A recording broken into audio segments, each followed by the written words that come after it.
the only true currency in this bankrupt world is what you share with someone else when you're uncool. Good morning. Yesterday, a couple came to see me at the hotel.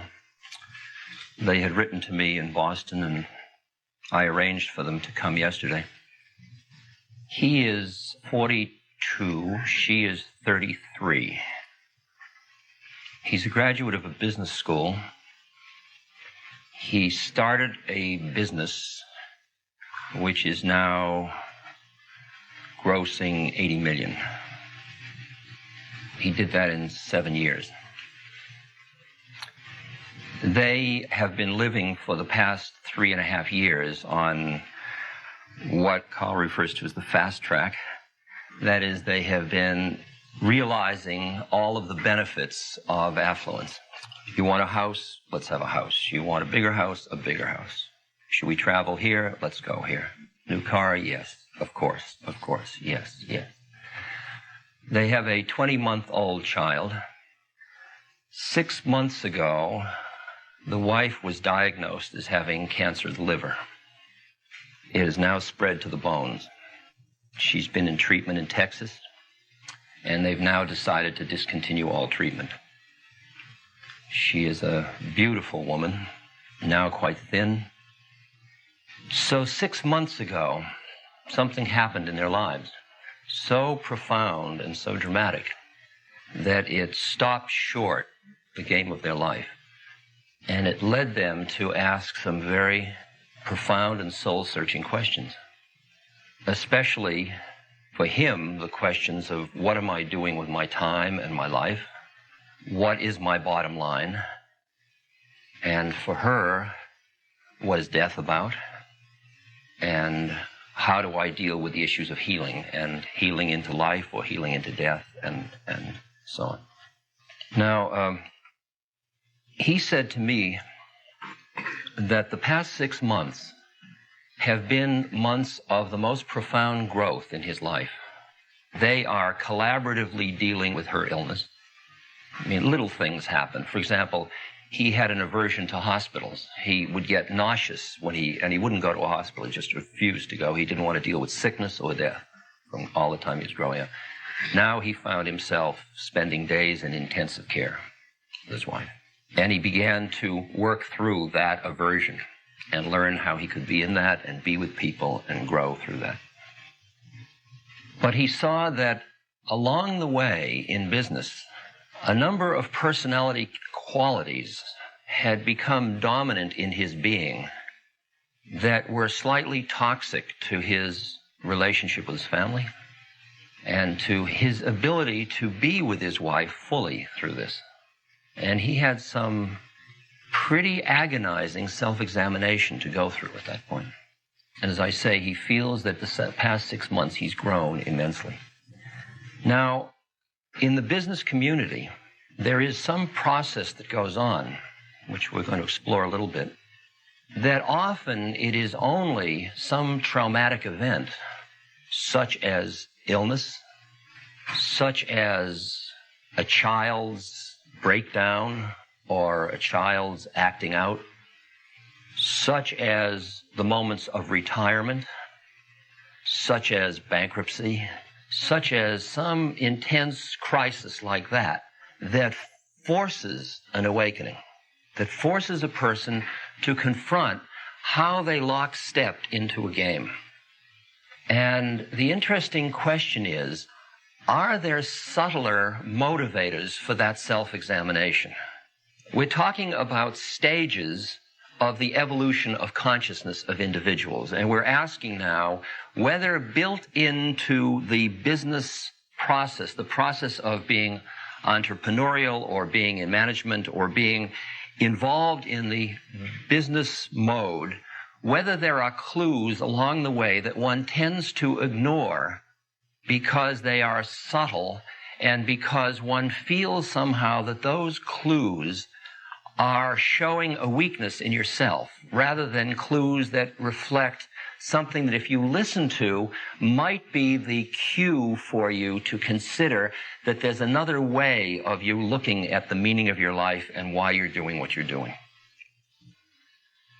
I remember a stage in my father's life where my father, who had been, he had been a successful lawyer. He had helped start a university, Brandeis. He had been president of a railroad. He had, from the culture's point of view, been a success. But as he retired and turned to his hobbies, then there came a period where at night he would wake up remembering all his failures, remembering the investments he didn't make, remembering the bad investments he made, and the feelings of failure. And I thought, is that what the product of all of his efforts are? That's what he's left with, is this feeling of failure. He's gone beyond that now, and he's just in total peace now, but he's also very quiet. And then I see also people in business. I saw this more years ago than I see it now. There's a little more consciousness in the business community than there used to be.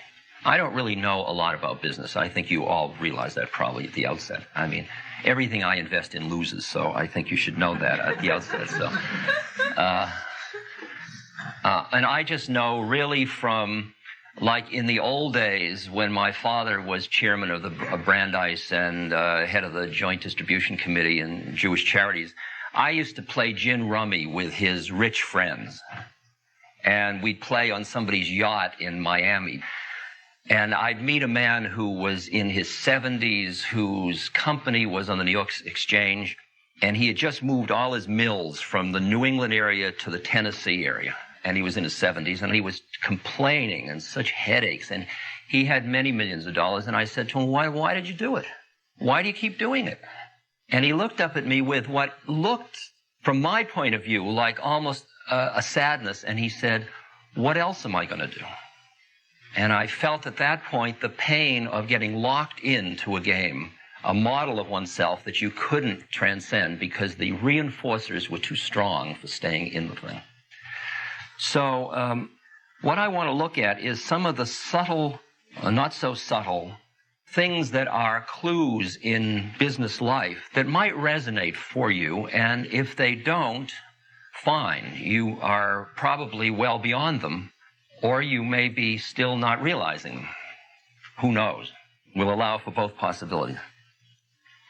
Ideally, and now I'm talking from really outside the business community, but ideally I see business as business people, as people who find viable means to realize visions.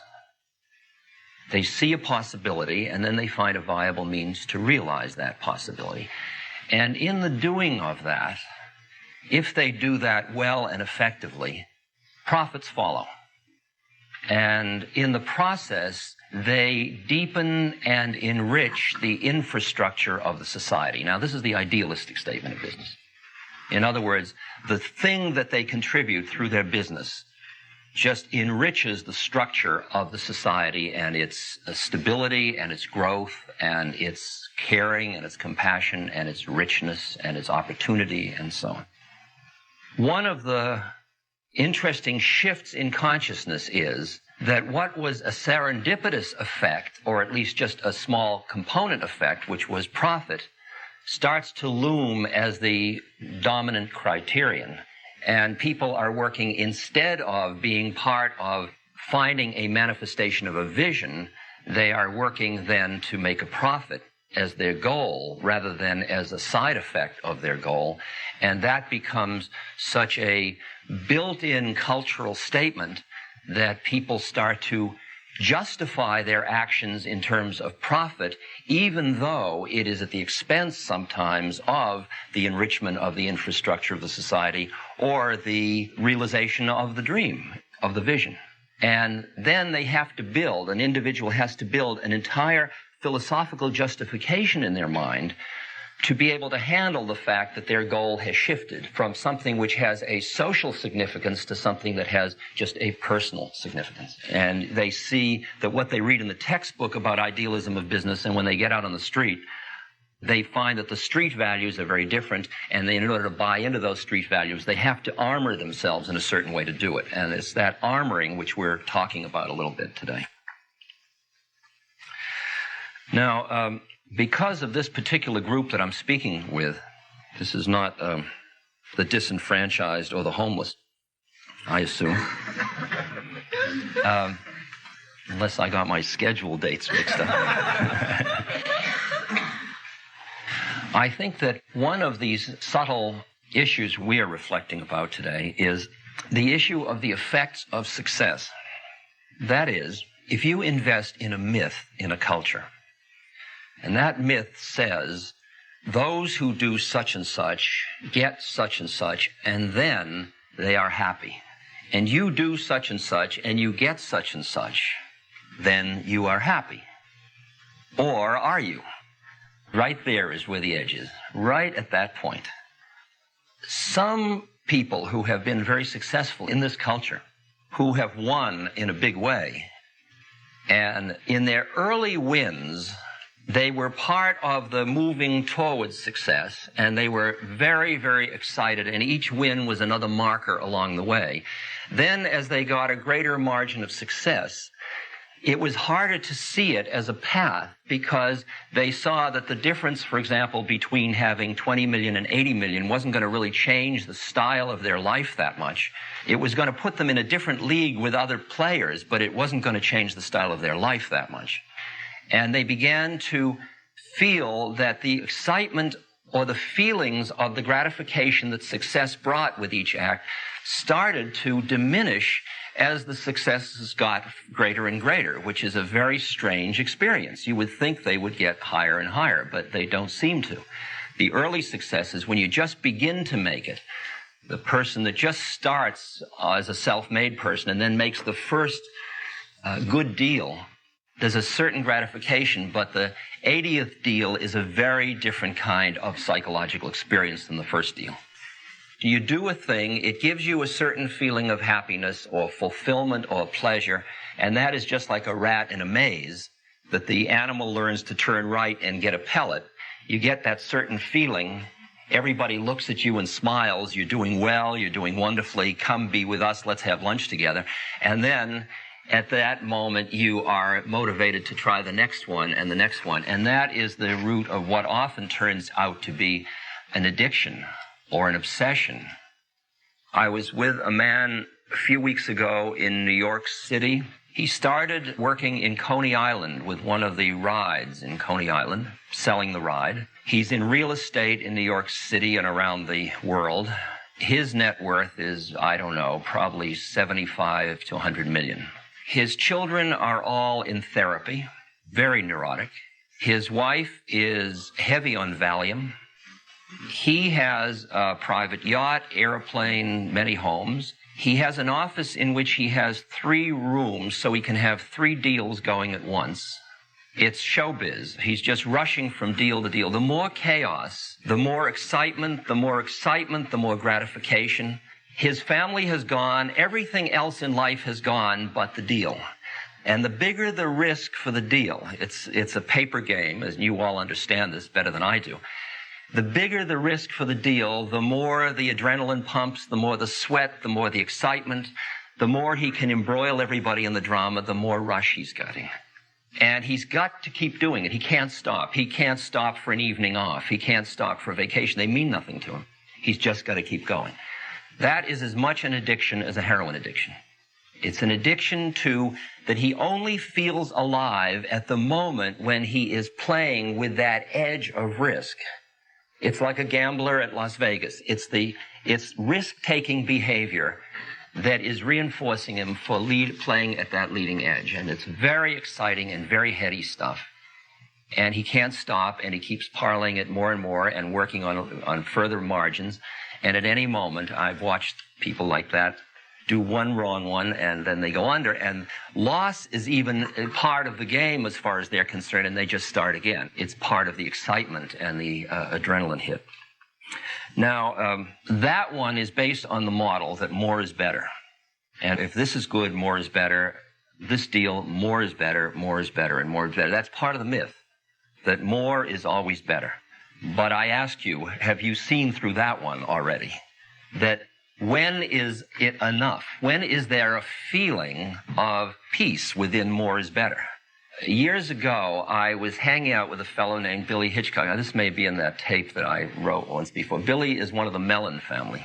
Uncle Paul Mellon has 700 million, and his mother has 700 million, and so on. So Billy had maybe 20 million. And so Billy bought a little plane, a Piper Cherokee or something, and I was teaching him how to fly.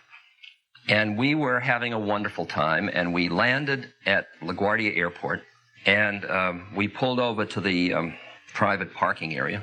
And we were very happy and really enjoying ourselves, and he had made a good landing, and all was well, nice, pretty day. And as we pulled in, we pulled by this big jet, private jet. Billy looked at it, and his face fell. And suddenly he was deeply sad. And I said, Billy, what are you so sad about? He said, oh, that's Uncle Paul's plane. And, I mean, he couldn't have one.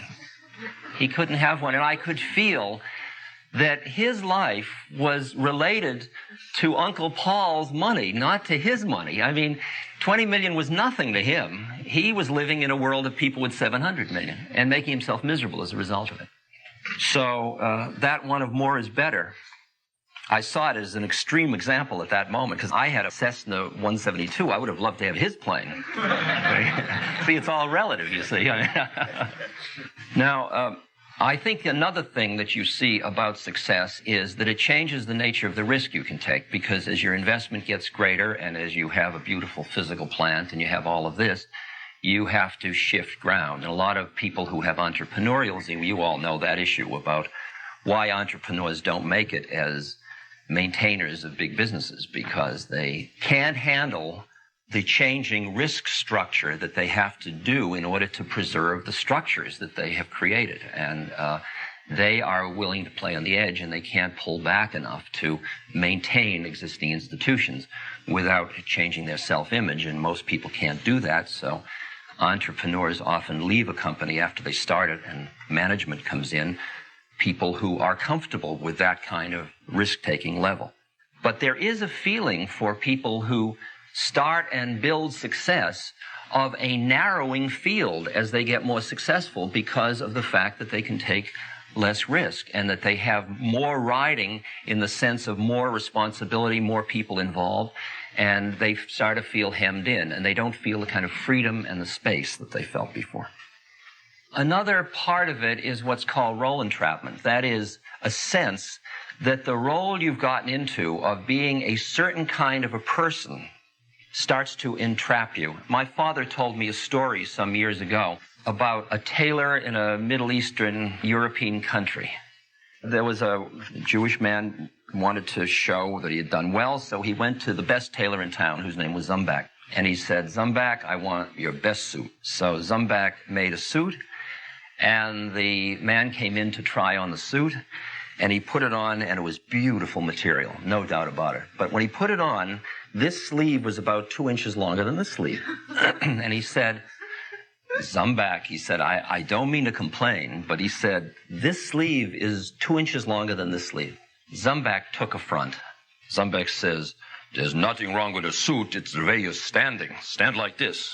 And he pushes his shoulder down, and the suit then fits perfectly, you see. And the man looks in the mirror, and he sees this big bunched up material back here, and he says, Zumbak, would you mind taking that material? My wife hates it when there's that extra bunch of material there. Zumbak says, there's nothing wrong with a suit, it's the way you're standing, and he pushes his head down like this. So finally, the suit is fitting perfectly. And the man leaves with his new suit on. He's afraid to breathe for fear it won't fit. And he's been completely cowed by Zumbak, and he gets on the bus. And he's standing on the bus, and somebody comes up and says, what a beautiful suit. I bet Zumbak the tailor made that suit. And the fellow said, how did you know? He said, because only somebody as skilled as Zumbak could fit somebody as crippled as you. Now, the feeling often of role entrapment is that you have gotten into a suit and everybody's saying, what a beautiful suit, except your spine is out of whack and you're feeling inside not the same, not as good. In my rather checkered career, which I guess some of you know, some of the checkeredness of it, There was a point, I remember, when I had become a professor at Harvard, and I was a winner in the culture. I mean, I wasn't making any money, but I was a winner. My father, he said to me, he wanted me to be a doctor. And when I became a professor, he says, well, that's fine, but what are you going to do for a living? So, but at any rate, there I was, a professor, and for most people, except my father, I had won. And people treated me with great respect because I was part of a symbolic institution of great, and everything I said, people listened to. And they thought I was wise. And every day I'd go to work, and everybody would reward me all day. And I was teaching human personality and motivation, and Freud, and all the latest stuff. So that if anybody should be happy, it should be me, technically. I mean, if we wise persons knew what we were talking about, why shouldn't I be it? But I go home and I get into the bathtub and I'd be a neurotic mess. And I decided I would feel somehow that it wasn't good enough. I didn't feel fully satisfied inside, and I thought, it must be me. So I went into analysis and therapy. And what I met was a therapist who was wearing another form of Zumbach suit. And he said, I'll tell you what, I'll teach you how to wear my suit so you don't have to wear your suit, which I learned. And then I became a Freudian therapist, and I had this suit on. And then I got a new role model and a new identity. And when people walked down the street, I didn't see people. I saw psychosexual stages. I saw early anal retentives and late phallics and stuff like that. And I got caught in a new set of roles. And it took me until a rather wild Irishman by the name of Tim Leary came along and introduced me to ways of changing my own consciousness, that I began to understand that the feeling of malaise that I was feeling in myself, which because everybody around me kept smiling and saying, you won, I assumed was my sickness, was maybe not my sickness, but was a cue to me, a clue to me, that there was another kind of growth lying in store for me. And that maybe that feeling wasn't something to be treated as pathology, but rather something to be treated as something worth exploring. And that did guide the rest of my life. Some of the side effects of success, interestingly enough, one of them is boredom. You've learned a skill that you know how to do very well, and you keep repeating it. It's just like making pizza. I mean, you can be a big deal maker, but it's still the same thing after a while. You know just the ingredients to put the game together, and it worked. And you keep playing the same one over and over again, and you've got a strategy, and it works. And you start to get bored by the finiteness of the game and the finiteness of your role. And the problem is it's working, and it's giving you all the fringe effects, but the thing itself you do every day starts to bore you.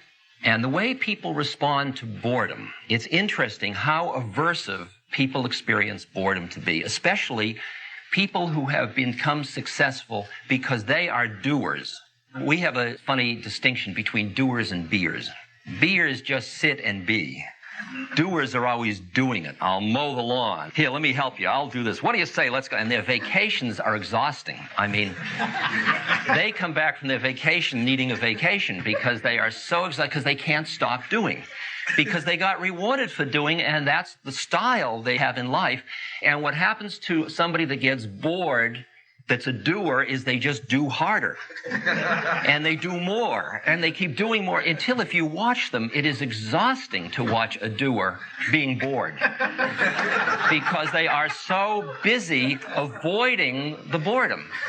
Because the boredom is so real for them. And that kind of fast action to avoid boredom has connected with it, and the anxiety about seeing the trap that you're in and not knowing how to get out of it, because all your models of how to get out of it were just to do more of it. Can you hear that issue? If I do something and do more, I will get out of it, and that's the one you learned, and then it doesn't feel great, but I'll do more of it in order to feel better out of that one. But after a while, the more you do, the worse you feel, because you're beginning to see the handwriting on the wall that it's not going to do it for you. These are the cues I'm talking to you about that can force growth prior to a trauma, prior to a total breakdown of the system. I think it was Jesus who said, "What profiteth a man if he gain the world and lose his soul?" we're talking a little bit about that, the idea of more is better and accruing more stuff, so that your life becomes stuffier and stuffier, and you've got garages full of stuff. You want to see my stuff? Come see mine. I've got 2 houses full of stuff. I mean, it's just stuff and stuff and stuff, and it keeps collecting. Because when you feel that bad feeling of boredom or finiteness, then you are absolutely a mark for the advertising industry, which says to you, if you buy this car that's going to give you this certain driving experience, you won't feel that feeling. And they know exactly, they meaning us, I mean, we are the advertising industry too, know exactly what feeling that is you're playing with in advertising. The feeling of I'm not potent enough, the feeling I'm not beautiful enough, the feeling I'm not successful enough, the feeling I'm not happy enough, I'm not free enough, I'm not stimulated enough. The whole idea of more and different is going to be better. It's the idea that something external to yourself is finally going to give you what you want, and that is a basic fallacy. Now, there's just one more that I think that will be familiar to some of you, of these sort of little clues, and that is your relation to time. I think that a number of you, I suspect, see time as your enemy. You see yourself as caught in time, and there's never enough time. I'd love to do it, but I don't have time. Can't be with you for your birthday, I don't have time. And you feel like you are running against time so much of the time. I mean, I've been in that so often that out of my basically greed, I want more on my plate than I can digest, and then I am running like the rabbit. I can't stop, and I can't do it because I don't have time. And they say that the secret of what we're talking about today is to snatch the pearl of freedom from the dragon time and get into another relation of time, so that instead of time using you, you are in another relationship to time, and that's part of what we're going to be talking about today. Now, finally, a lot of the things that force this lockstep and the trap of this single-minded model of success and the why you get caught in more is that there is a tremendous reinforcement in who you hang out with.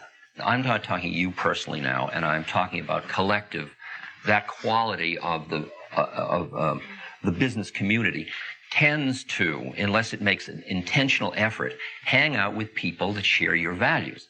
So you hang out with people who are in the same kind of lockstep and reinforcing for each other that this is the way it's done. Like my friend in New York who has got 3 deals going at once, and his net worth is, say, 75 or 100 million, but his friend has a net worth of 1.2 billion, and he's living in relation to that guy. And that guy's saying, make bigger deals, work faster, work harder. You're already 61, you're losing it. That's his guru. That's his spiritual mentor, if you will. So that who you hang around with, who you're spending time with, are not usually people who are free of time, for example. So everybody says, I'd love to have lunch with you. And they all even talk fast. Because you don't have time to talk slow, And the way you eat fast, because you've got to do it faster. And there's just that quality of collecting, and moving it faster and faster in order to cram more into time. That's, again, more is better. Okay. In order to play your role often in business, it requires you to think about other people a certain way. Now, this is very subtle. The question is, who is us and who is them? When we started out as tribes, the tribe was us. And then you found out there was another tribe, and maybe you decided that because there was only one piece of buffalo, that the other tribe was them. And you had to protect the piece of buffalo, so it was us against them. And you shared the buffalo among us, and you competed with them. What happens when you get into a model of competition, when you're in the role of being a competitor, it often is that who you're competing against is them. And we, in our company, are us. That might be a next step. Then what happens in your own personal life is you are an administrator or an executive, and the people in your company you have to motivate to get a certain productivity out of. So you have to see them as them, to play with them, to get the best out of them. You say nice things about us, but you're still thinking them. I mean, am I pushing too hard, or can you hear any of this? So that they are them, and you are now, us is the executive coterie that runs it. But the executive, you're the top executive, the executive coterie, they're waiting for the misstep because they've trained just like you did in the same school. So at some level, your colleagues in your own company are a little bit them. See? Well, you say, at least I've got my family. You know, they're us.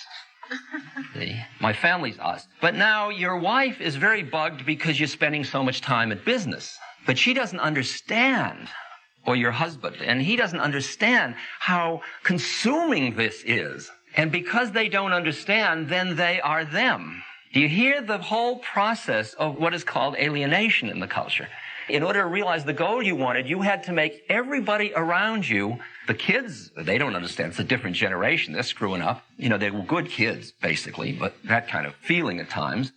But I can't run their life, and they don't really understand. So that it gets so, and my parents are a different generation, and they don't understand. You slowly get cut off from generations, from opposite sex at times, because after all, I'm a woman or I'm a man, and how can he or she understand? So very slowly you keep getting inside and inside. And as long as you are in your thinking mind, the quality of the thinking mind, you notice, is that it thinks about things. It always takes an object. So as long as you think about other people, you are making them into objects. Now, this is going to be an interesting one for us to explore in a minute. So this problem of depersonalizing, like I can show it to you. Some of you are familiar with, some of you are not, I'm sure, but some of you are familiar with what it feels like to have lust. And you can be looking at somebody who's us until that lust awakens. And then the whole consciousness shifts, and the other person becomes them, or her, or him, or somebody to be manipulated to bring about gratification. That's why the Bible says, thou shalt not lust. In other words, thou shalt not push somebody far enough away to desire them as an object, because you lose the love, you lose the usness. The problem with getting into a world which your job forces you into of treating people as object is that it isolates you. And when you get isolated from a safe relationship with other human beings, you starve to death emotionally, and you don't get fed. You cut off your own lifeline. And that's because of the definition of bottom line being a little too narrow. If the bottom line is my net worth in terms of money, then you can justify all this stuff. If my bottom line is not only net worth, but friends and an intimate relation to the family, that's a whole different kind of bottom line.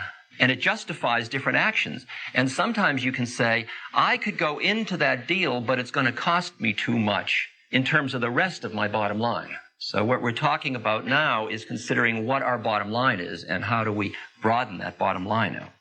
All of this that I have been talking about, which can be characterized in the most beautiful terms of I am an achiever, I'm a visionary, I'm working hard, I'm helping the society move ahead. You can justify everything.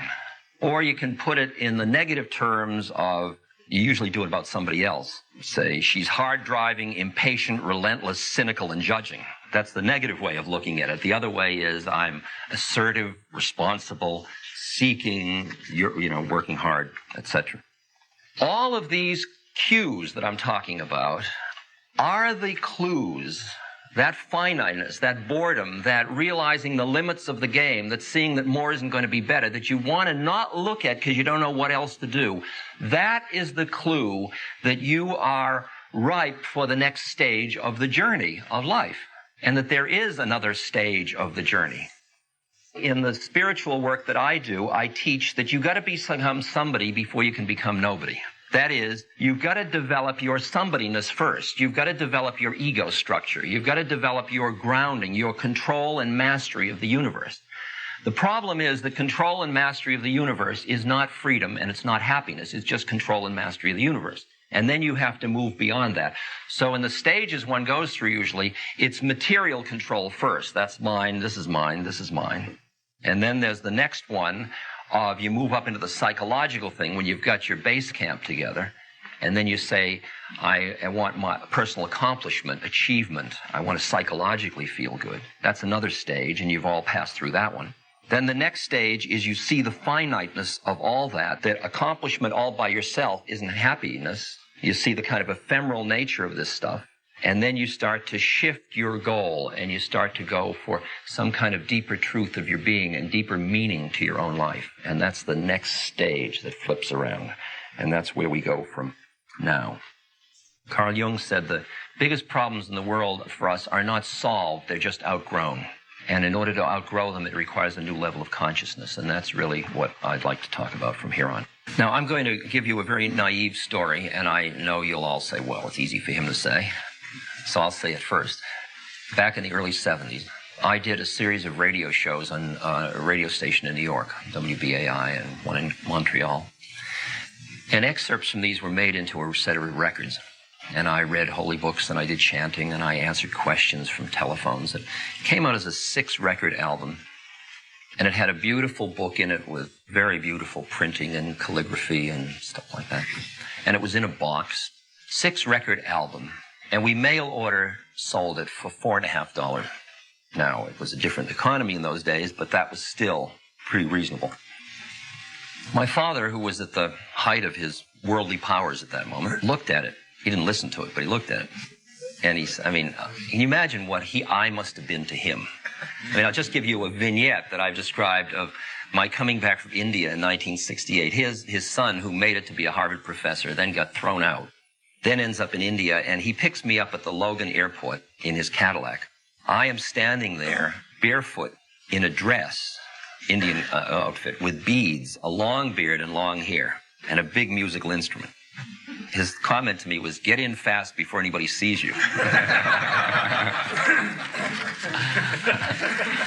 And he used to call me Rum Dum.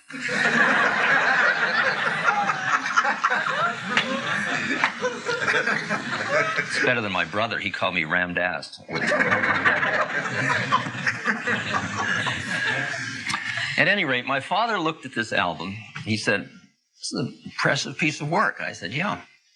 He said, only $4.50? I said, yeah. Seems pretty cheap to me. I said, yeah. He said, it looks like you could get $10 for this. I said, yeah. He said, would fewer people buy it if you charged $10? I said, no. He said, you mean the same people would buy it for $10 as they're buying it for $4.50? I said, well, it cost us $4 to make and ship, and there's a 50-cent margin we can put towards reprinting or doing something with. He says, I don't understand you. He said, are you against capitalism? I said, no. I said, I'm standing on it. Why would I be against it? And I tried to figure out how to explain to him what my predicament was. He was a lawyer at one point. I said, a few years back, you remember you tried a case for Henry? He says, yeah. I said, was it a tough case? He says, I knew it was, actually. This is just a little routine. I said, damn right it was. I said, you work hard on the case? I spent a lot of time in the law library. That was a very tough case, and I brought it up to the Supreme Court in Massachusetts. I said, well, you've been known for a pretty good fee structure, and you did all that work for Uncle Henry. I bet you charged him a nominal egg. And he looked at me like I was out of my mind. He says, what, are you out of your mind? He says, that was Uncle Henry. Of course I didn't charge him a big fee. I said, you see my problem. I said, if you can find somebody that isn't Uncle Henry, I'll rip them off. My predicament is very simple. That as a result of what happened in my own consciousness, I extricated myself, meaning my awareness, from such an exclusive identity with my own separateness that I directly experienced that other people were us. In other words, I broke out of my own alienate state. And I experienced that when I looked around, I saw that people were my sisters and my brothers. And if you'll give me license to just play at the edge of mysticism, I actually experienced the feeling that there was really only one consciousness in all of it, which is something now that physicists understand finally, coming at it from another point of view. This was a direct experience. So that if you look at planes of consciousness now for a human individual, there is one level at which you are a separate entity, and everything else in the world is it or them or other, in which you are very little and it's very big. And it's very frightening, and your biggest fear is your own death because you identify with this separateness and that thing can die.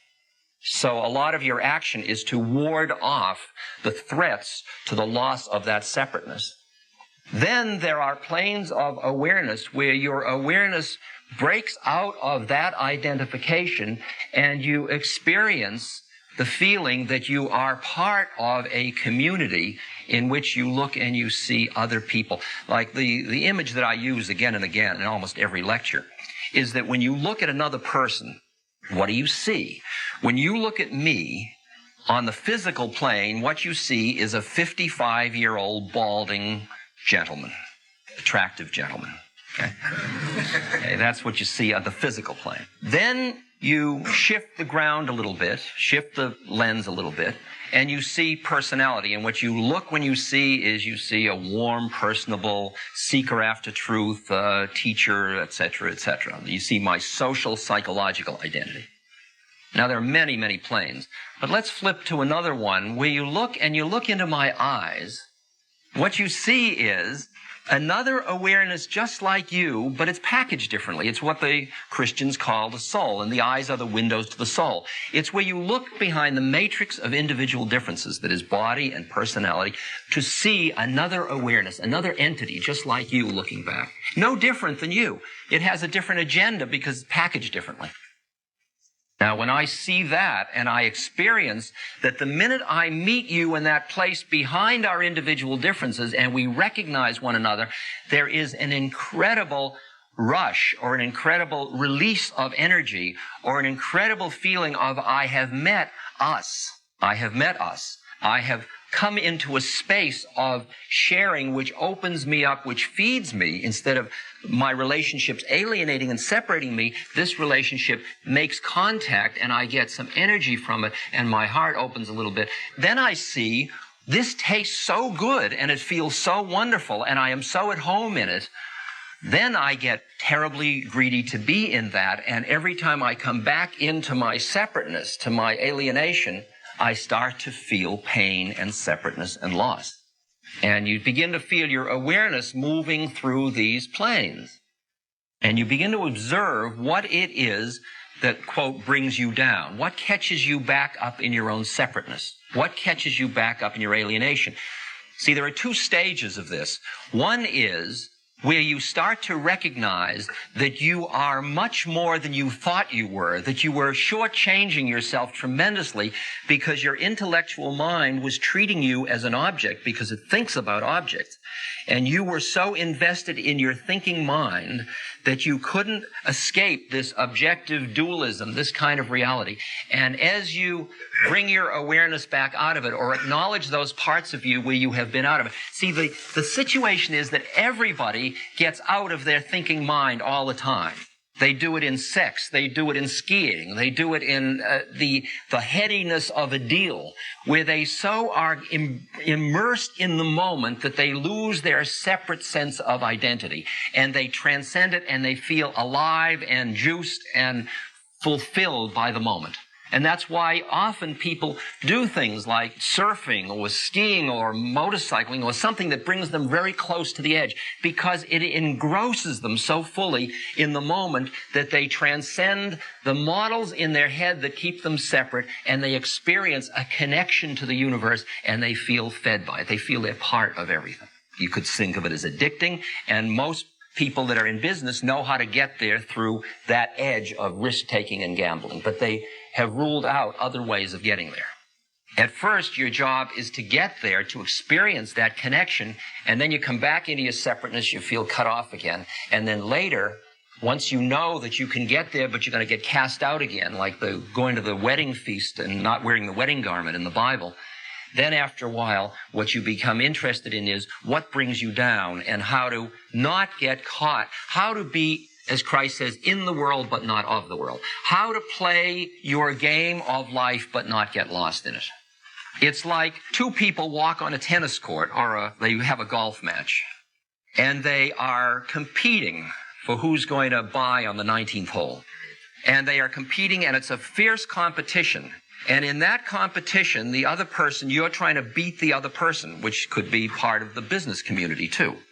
But you remember also that you both collaborated to walk on the golf course together.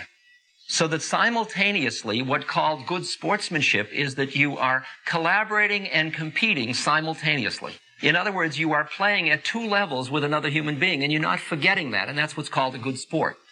A bad sport is somebody that forgets one of those levels. Because if you're just collaborating and not competing, you give the game away. And what kind of a game is that? And if you're just competing and not collaborating, you get vicious. And you're called a poor sport when you lose. And you sneer when you win. You're beginning to hear that the secret of the shift I'm talking about has to do with the nature of who you think you are. And if you push that back one step, you're back to the nature of the way your mind works and the way you are identified with your mind, how you are in relation to your thinking mind. There's a story of a big samurai, a protector of the faith, who hires out. And he comes to a very diminutive little monk, and he says, "Monk, teach me about heaven and hell." Very arrogant. And the monk looks up at him and says, "Teach you about heaven and hell? I couldn't teach you anything. You're so stupid. You're dirty. You smell. Your blade looks rusty. Who'd hire you as a samurai? You're probably a second-rate samurai. I wouldn't teach you anything. I don't think you're worth anything." The samurai got so furious that the veins were sticking out on his neck. I mean, nobody talks to a samurai that way. And this little monk, and the samurai pulls out his sword to cut off the head of the monk, and just as he's about to do it, the monk looks up at the samurai and says, "That's hell." And the samurai realizes that the monk has just practically given his life to give this teaching. And he is so humbled by the courage of the monk and by the caring of the monk that got him into that experiential learning moment that he sheathes his sword and he bows. And the monk says, "And that's heaven." Now you see what the monk did. He just played with the mind of the samurai. And he made the samurai's life into a hell or a heaven with just a flick of the mind. Same situation, same monk, same samurai. Now, I want to read you a story from a very good book that just came out called How Can I Help by me. And a fellow named Paul Gorman. And this is a story told to me by a friend of mine who's an Aikido master.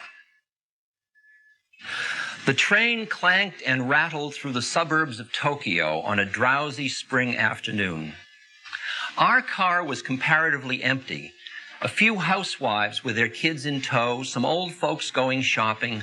I gazed absently at the drab houses and dusty hedgerows. At one station, the doors opened, and suddenly the afternoon quiet was shattered by a man bellowing violent, incomprehensible curses. The man staggered into our car. He wore laborer's clothing, and he was big, drunk, and dirty. Screaming, he swung at a woman holding a baby. The blow sent her spinning into the laps of an elderly couple. It was a miracle that the baby was unharmed. Terrified, the couple jumped up and scrambled towards the other end of the car. The laborer aimed a kick at the retreating back of the old woman, but missed as she scuttled to safety. This so enraged the drunk that he grabbed the metal pole in the center of the car and tried to wrench it out of its stanchion. I could see that one of his hands was cut and bleeding. The train lurched ahead, the passengers frozen with fear. I stood up.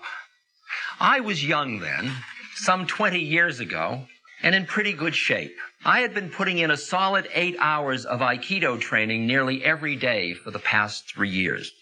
I liked to throw and grapple. I thought I was tough. The trouble was my martial skill was untested in actual combat. As students of Aikido, we were not allowed to fight.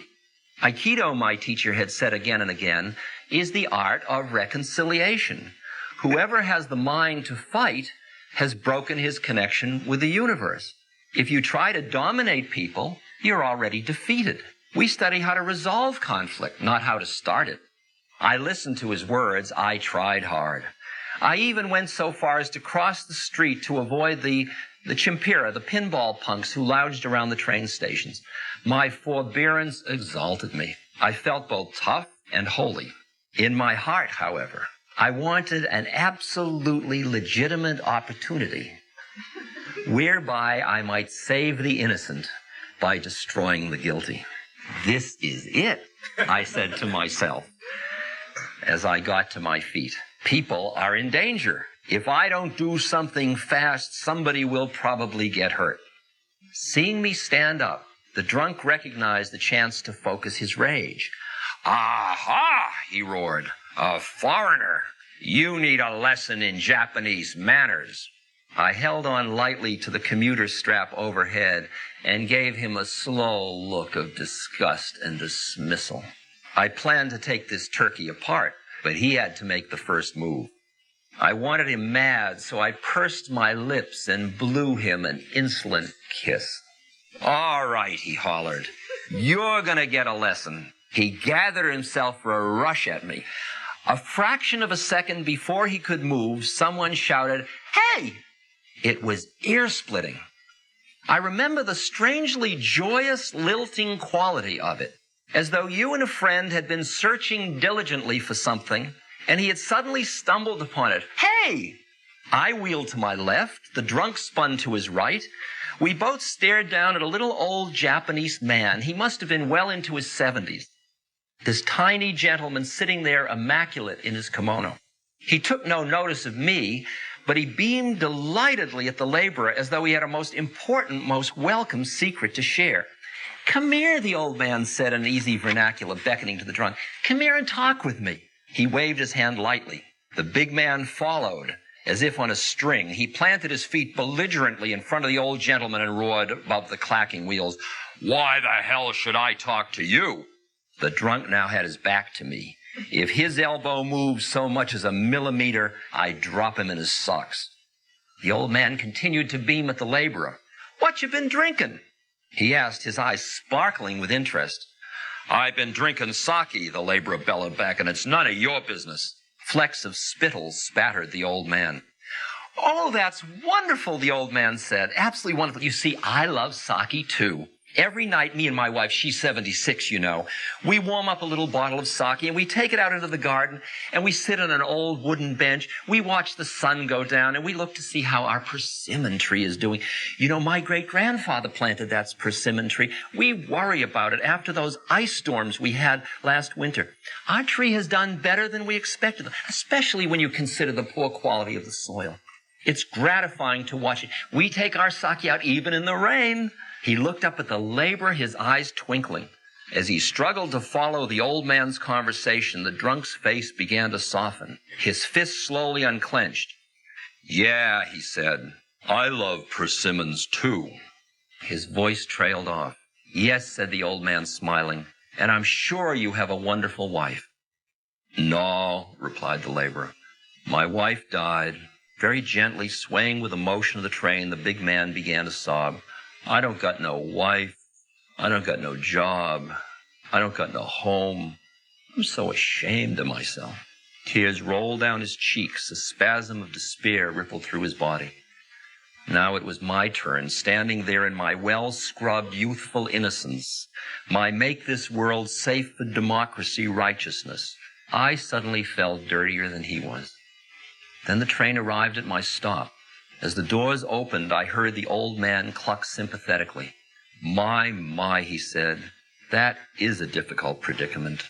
Sit down here and tell me about it." I turned my head for one last look. The laborer was sprawled on the seat, his head in the old man's lap. The old man was softly stroking the filthy, matted hair. As the train pulled away, I sat down on a bench. What I had wanted to do with muscle had been accomplished with love.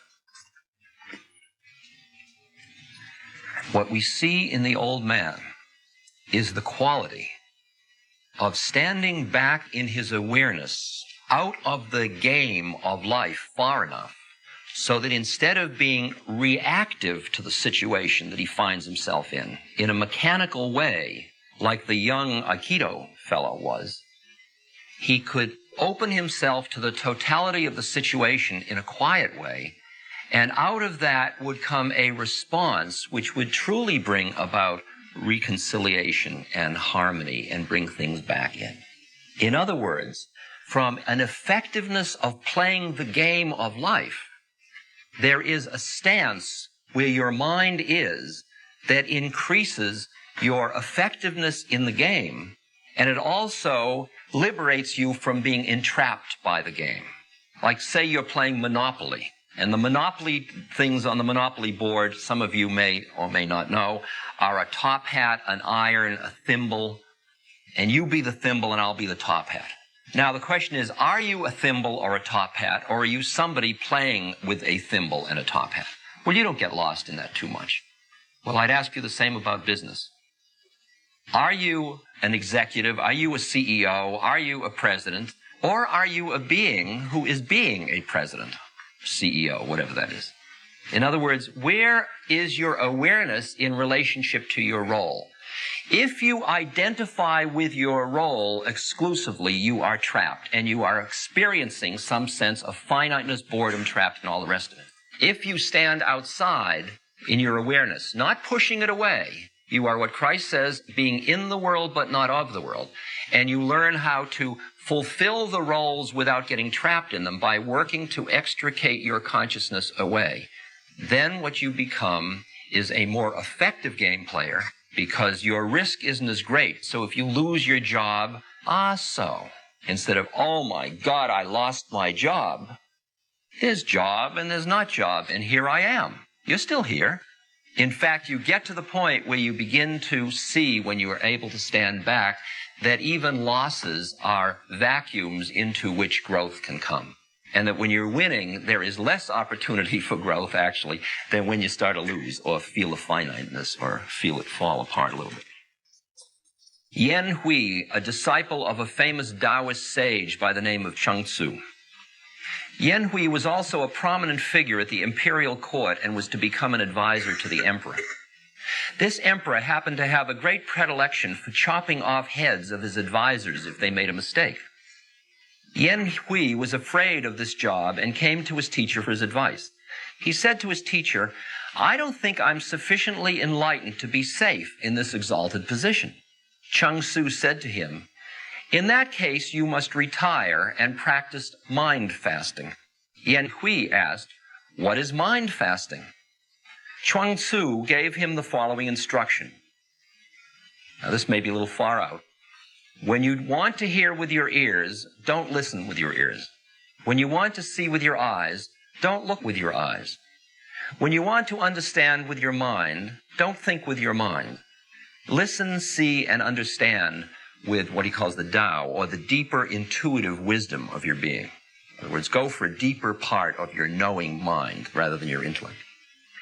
Yen Hui retired and spent 3 years practicing this discipline. After 3 years, he returned to his teacher and said, Master, I think I am ready. Chung Tzu said, well, prove it. So Yen Hui said, before I practiced mind fasting, I was sure I am Yen Hui. But now, after I have practiced mind fasting, I have come to realize that there never was a Yen Hui. The teacher said, you are ready. Now, that's a lot, but my statement is, my suggestion is, where did you learn who you think you are? You learned it from your parents, you learned it from the school, and you built a structure or a model, which is called an ego structure, in your mind of who you think you are. And then it comes like a mine net around you. So you go down the street and you enter into conspiracies with each other, saying, I will make believe you are who you think you are if you will make believe I am who I think I am. And we enter into these games to keep reinforcing our models of who we think we are. We dress that way, we look that way, we project it of who we think we are all the time. And we get trapped in it. And it turns out to be too finite. You are shortchanging yourself because you are much more than any model you can have of who you think you are. And finally, when you're ready for that next push, you start to go deeper and you start to become interested in those methods that allow you to escape from the structure your mind has created, so that the structure is available as your servant, but not as your master. In the spiritual traditions, they say an intellectual who is proud of his intellect is like a prisoner who's proud of his cell. Now, you may decide I'm a flake. That's perfectly reasonable. I might if I were in your position, too. But I would now like to quote from a man who was a vice president of AT&T. Can't resist. This is the last page of his book. His name was Robert Greenleaf. He said, "Awareness behind conscious intellect I see as infinite and therefore equal in every human being, perhaps in every creature. The blinders which block our conscious access to our own vast awareness are the uncompensated losses we've sustained, the errors we have acquired from our cultural inheritance, from the undigested residues of our own experience, and from our own conscious learning. Remove the blinders from your awareness by losing what must be lost, the key to which no one can give you but which your own inward resources, rightly cultivated, will supply. Then set forth upon your journey, and if you travel far enough, filling the voids of loss with the noblest choices, you may be given the secret of the kingdom, awe and wonder before the majesty and mystery of all creation." The shift in perspective that is required for the next stage of the journey is the realization that everything that you thought you were is only part of who you are, and the desire to cultivate, if you will, the meta system of which the ego structure is only a subsystem. And the problem is that a subsystem can never understand a metasystem. And that is why in the biblical injunction it says, "Lest ye die, ye cannot be reborn." In other words, you can't realize your larger system if the smaller system keeps trying to explain it away or control it. That is, the rational, intellectual, analytic mind has gotten you to just where you are now. Now the question is, can you see? It's like you use a boat to cross an ocean. You get to the far shore. Do you then have to portage? Do you have to carry it with you? Or can you let it go and now be on another medium in another way? That journey of going beyond your own, the tool that you have mastered, but now letting the tool go for a moment. The trap, of course, has been that you thought you were the tool. Cogito ergo sum. I think, therefore I am. The fallacy of that is that it's the reverse way. Behind that is I am and I think. And the thinking mind is your servant, while for most people the thinking mind is their master. And as you cultivate that meta-awareness, that other part of your being, that what's called the intuitive heart-mind, the sin in Chinese, the Atma in Hinduism, there's names for it in every system. As you cultivate this meta-system, then you learn how to delight in the forms of the play. You learn how to work in the business world. It doesn't mean you give up the game. It means you give up the vantage point from which you're playing it. So you no longer have to milk it for the success because you're not so busy identifying with your separateness that you need to keep proving again and again that you're adequate, that you're good, that you can accrue more, so that the journey of the separate individual now starts to balance with that part of you that is identified with the totality. So your actions are coming out of a much more interesting place, so that your action is the coming together of a number of strands in your being. Because you and I are human, and what that humanity represents is a creative tension between our animal humanity and our, if you will, awareness or divinity or spiritual consciousness. And it's only keeping both of those in balance, so you keep both of them honored, does the game become interesting. Everything short of that is just, is it your piece of meat or is it mine? And then I go in and lick my paws and I got my cave. And if you go into the next level out, the work begins inside your own head. It does not begin in manipulating the environment. It begins in manipulating the furniture right in here and where the identification is. There are two little stories of Mahatma Gandhi. One is he started to lead a march of protest against the British. And after a few days, he saw that it was going to have some bad consequences, and he stopped the march. And his lieutenants came up to him and he said, Mahatmaji, you can't do this. People left their jobs. They're taking great risk. They're here behind you. You can't stop now. And Gandhi said, I have a mixed understanding. I'm only human. I don't understand it all. My understanding of truth changes from day to day.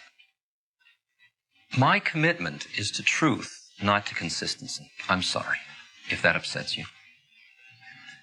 A lot of us have built our security on consistency, on being who we thought we were and projecting it outward. Is it possible that you, at your stage of life, can allow for a discontinuity, to allow a shift of consciousness into another way of being? Or is your commitment to consistency greater than your commitment to truth? It's an interesting one. And you will notice that the entire circle of the people around you count on consistency. They don't count on truth. They count on consistency. But what you can offer them and yourself, finally, is a reaching for the truth. That becomes part of your bottom line. And in the course of it, it may not be consistent. The other part of Gandhi that I want to talk about is he was on a train and it was leaving a railway station. And a reporter rushed up to him and said, Mahatmaji, give me a message to take back to the people in the village. The train was already moving. Gandhi took a paper bag and he scribbled something on it and he handed it out. And what it said was, my life is my message. I think that applies to every one of us. What you are offering back into the universe is what you are. What you are, all of it. If you, in the zeal to do well in business, have had to separate means and ends and have not realized that means and ends are a piece, and you use means that are divisive to the human condition in order to bring about ends that are good, realize that that is the statement that you are projecting into the world. It's like you try to bring about peace with anger in your heart. What you do is sow the seeds of anger. Look and see at your totality of your life. Ask it of yourself. Is the way I am with all the people around me, is the way I use my resources, is the way I enter into business, is the way I am with my family, is the way I am in relation to silence, aloneness? Am I ready to stand up and be counted as I am and say, this is what I offer to all of you? Or do I say, don't notice me, notice my product? Finally, for each of us, our life is our message. In talking about methods of working on oneself or awakening, or shifting the perspective or shifting the context in which you understand what you're doing and what your life is about, the various strategies, some of them involve the withdrawal into another context in order to change and then coming back. Like when you go on a vacation, you leave one context in order to reintroduce yourself to parts of your being that got lost in the sort of subtle toxicities of daily life. You pull back, you get another perspective, then you come back with that enriched. So, for example, what we do when we go on vacation is usually get very busy in doing, which doesn't really deal with the quality of our mind at all, and then we bring the mind back still very agitated and quite speedy. In other cultures, for example, in Burma, where I have studied, the heads of government and business, their vacations, they go into a monastery in order to meditate for 2 weeks or 10 days or a month, in order to quiet their minds, in order to get this shift in perspective so that they can come back and be a more effective game player, if you will, and understand the gestalt in which they're functioning more effectively. In that strategy of a cyclic form of life, think about how you use the time that is available to you to, if you will, get beyond time, to find that part of you that is beyond time. that can be done spirally in that way of going out into the world and coming back. And those going out and come back, the pulling back can be, it could be in terms of a sabbatical, a year. It could be in terms of a month. It could be in terms of a week. It could be in terms of a weekend. It could be in terms of an hour every morning or an hour every night. Because most doers, if you will notice, they are so addicted to stimulation that they go from going to work and then there's stuff to read on their desks and then there are people to see and there are things to think about and spreadsheets to study and problems to deal with. And then they come home and in the car back they're listening to the radio. And then they get home and they turn on the television to see the news. And then they are dealing with the family and what's come up in everybody in the family in the day. And then in the evening there's more stimulation. And the minute it slows down for a second, let's go out, let's see more people, let's do more. And it's constantly feeding that need for stimulation. And there is just an interesting experience of just sitting down. I mean, if there's a stage where you get in your life, whether you even want to believe that it's possible, where you move towards what's called voluntary simplicity. And it gets to the point where you are realizing how cluttered your mind is, and you would like to get free of the identification with your thoughts so much that the external environment, you start to want it to be simpler and simpler.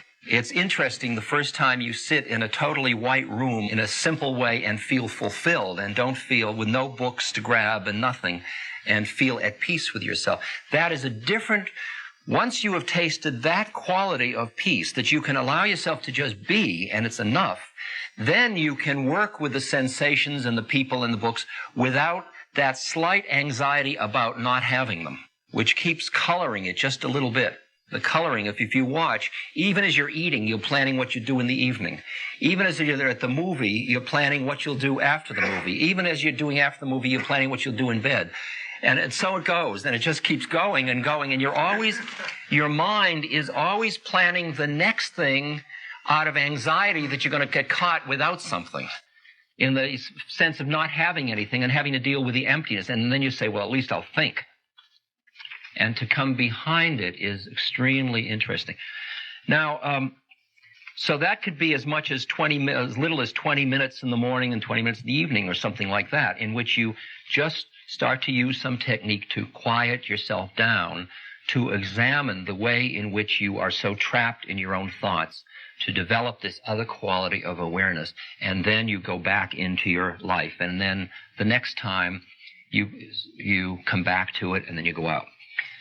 The other strategy is to take the stuff of daily life and use it in a double way. You use it, one, at the level it exists, like decision-making, business processes, and the other, you're using it as a vehicle to awaken yourself. And you're using it simultaneously on both levels at once. Let's see if I can give you an example. Presently, this gathering, all of the funds that came in for this gathering are going to the Seva Foundation. And the Seva Foundation is a nonprofit that does work in developing countries and with the American Indians and so on. It's a very interesting and unusual organization, which maybe we can go into later. But at any rate, we have a rotating chairmanship in our organization, and for these past couple of years, I've been chairman. Now, being chairman of a foundation is, it's a role. And, but when I go to Nepal, which is one of the countries where we do work and where we have a presence, we are an NGO, a non-governmental organization that has been legitimized by the King and the Queen, and so we're real over there. And just like the Red Cross or any of the other organizations. So when I go to Nepal, I put on my blue blazer and my tie, and I am now chairman of a board. And in the course of my last term, the time I was there last time, I had an agenda in which I wanted the government to do certain things for us, and we in turn are doing certain things for the government. Now, I had an opportunity to meet the Minister of Health.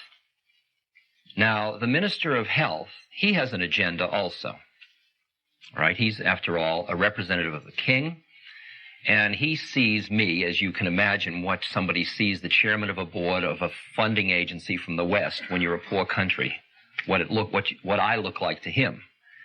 And we come together. Now, he is the person that can say yes or no to certain things we need to help us with the opportunity to serve, really. And so we come into the room, each with a certain entourage we've got, and we sit down at a temple. It's just like, it's like real people, you know. And I don't tell them there are no adults present. I mean, I'm not going to scare them. And we sit down and we meet and face one another, and we do all the bowing and the hellos, and he's the Minister of Health and I'm the chairman of the board. We have our roles, and we each have our agendas. Now, at that point, and I am saying I've been working on my consciousness now for 25 years, but this job, I think I'm not going to get through. This is going to be a hard one, and I'm probably going to burn out on it very quickly, I think, but I'll see if I can work with it.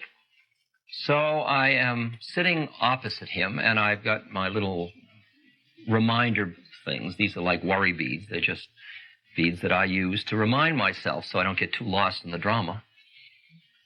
And I'm just sitting there looking at him, and suddenly our eyes meet, and I find another being just like me, except he's busy being the Minister of Health, and I'm busy being the chairman of the board. And we just met for a moment behind our roles as two fellow beings. Now, for an Easterner, that's much easier to do than a Westerner, because they're trained to do that. I mean, that's part of what their acculturation process is, unlike ours. For me, it took me 25 years to realize that I was a being who was being chairman of a board rather than the chairman of the board. For him, he was trained to fulfill a role without getting lost in it. So that when we meet and suddenly there is this delight. And we meet as two beings who are sharing the dance, if you will, of forms. And then we go into the game just as a Monopoly game with his agenda. But instead of him being his agenda and me being my agenda, we are two beings who are meeting here and playing as two people, Minister of Health and Chairman of the Board, and dealing with our agendas. And we're dealing with it from a collaborative place in that we both would like to end suffering. And the result is that our dialogue together brings us closer together rather than ending up being divisive where, well, if you won't do this, then I won't do this, instead of separating us. It's just like Russians and Americans or any people where they come together in a dialogue, whether they can meet in what's behind it as well as being in their separateness, can they meet in their unity. And what I experienced was that my journey to Nepal this time, I came out of it of continuous meetings, meeting with the ophthalmic associations and all this stuff, continuous meetings. I came out of it with more energy than I went in. I came out of it lighter than I went in. I came out of it with my heart more open than I went in. I came out of it seeing that us included Nepalese and Westerners and people from the States, instead of the people from the States were dealing with them in developing countries. Now, so what I'm learning, and every time as I was approaching the Minister of Health, I thought, oh my God, you know, it's fine to play this game when you're playing low key, but here I am now, I'm the chairman playing with the Minister of Health. This is big business. And is that going to suck me into losing my consciousness into it? And what I had to do was just keep reminding myself and keep waking up until I met him and we met behind it, and then it started to be play from there on in. And so what I'm learning is how to take the stuff of daily life and convert it. During the break, one of us asked me, how do you keep from burning out? Well, the answer to how do you keep from burning out is the injunction that the Bhagavad Gita, which is one of the sacred texts of the East, enjoins, which says, do not be identified with being the actor. It's one of the key things. In other words, when you drive a car, most of you do, and you are roughly hurtling through space with about 4,000 pounds of steel or something, seeing like it, you're doing that, making incredibly subtle and complex decisions about centrifugal and centripetal force and rates of deceleration and all that. And all the time, you're usually tuning the radio, thinking about where you're going, watching for police. Who knows what else you might be doing? And all the time, you're doing all that, and you're doing it on what you could call base brain. That is, you're doing it without being somebody who's driving, and yet driving is happening. Well, it is interesting how you can cultivate a place in yourself that is at rest, even as you're full of activity, so that the activity doesn't wipe you out because you aren't doing it. You can take a long trip. Like people say to me, I'm on a tour now of 60 cities, which means that between now and April 15th, I'll do 32 cities. I'll be in a different city every other night. So I get on the plane every other day. I go to airports. I carry bags. I get off, meet people, get up, give lectures, go to bed, get up, etc. People say, what a demanding schedule. It must exhaust you. You know who'll say that to me? Like a woman who's raising 3 kids. I'll say, are you kidding? I said, I look at your life. What a demanding schedule. It must exhaust you. I said, I don't know, just like you. I get up every morning, I brush my teeth, I get dressed, and I do stuff all day. Then at night, I take off my clothes and I go to bed. And then I start the next day. That's what you do. But you see, the minute I have a model of travel, something happens, interestingly. People say, well, I'm traveling. And they get so caught into what you call the dramatic storyline of it, that you wipe out. You wipe out because you milk the drama of your own life, if that isn't too crude an expression. And you learn how to not, like, what a day I've got. Instead of, okay, you do what's immediately on the plate in front of you. If you're here and you got to get there, you get in the car and drive there. And then you're there and the next person comes in and you meet them. And if you keep overriding it with the whole storyline of, well, it's 10 o'clock and I've already done 4 and I've got 6 more and will I do it and all, you'll wipe out. On the other hand, if you just do the next thing and the next thing and each thing you do fully, constantly pulling your awareness, noticing where your awareness is and bringing it back, you keep coming into a resting space just as you're doing it. And then it's just event after event after event and you end up being at rest. And I'm learning how to do this. I don't know how to do it. I know it's doable because I know beings who do it. And I just have to learn how to be in the doing rather than get lost into the doing and lose the being. That's the whole process. And this is just a mechanical technique. There are techniques called the witness, which is cultivating a part of you that notices what's going on. Like most people, when you get agitated or angry or depressed, boy, am I depressed. See? Now, if you came to me and you said, which people do, and they go, I'm so depressed. Right? Yep. You're really depressed? Boy, am I depressed. Is every part of you depressed? Yeah, I'm completely depressed. Is there any part of you that isn't depressed? No, I'm completely depressed. You're noticing your depression? Yup. Is the noticer depressed? Well, the noticer is just noticing. Aha. There's your entry right there. That's that little place. And it starts out with such a subtle little tiny bit of your mind. 99% of your mind is depressed, and 1% is noticing. It's like clouds in the sky. If you take a frame and frame a cloud a certain way, it looks like you just get a frame of gray. But if you put a little bigger frame on, you see there's a little blue around it, and you suddenly say, oh, that's a cloud. It's the same thing you do with your thoughts. See, the thoughts grab you. Like I go into meditation, and the meditative technique I use, which is so Mickey Mouse, it's absurd, is I follow the breath.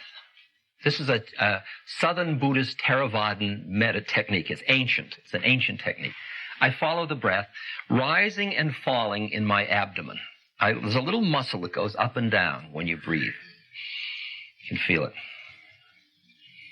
Now, I start in, and my instruction from my teacher is follow the breath, follow the rising and the falling, and when it rises, notice it rising, and when it follows, notice it falling. So I start.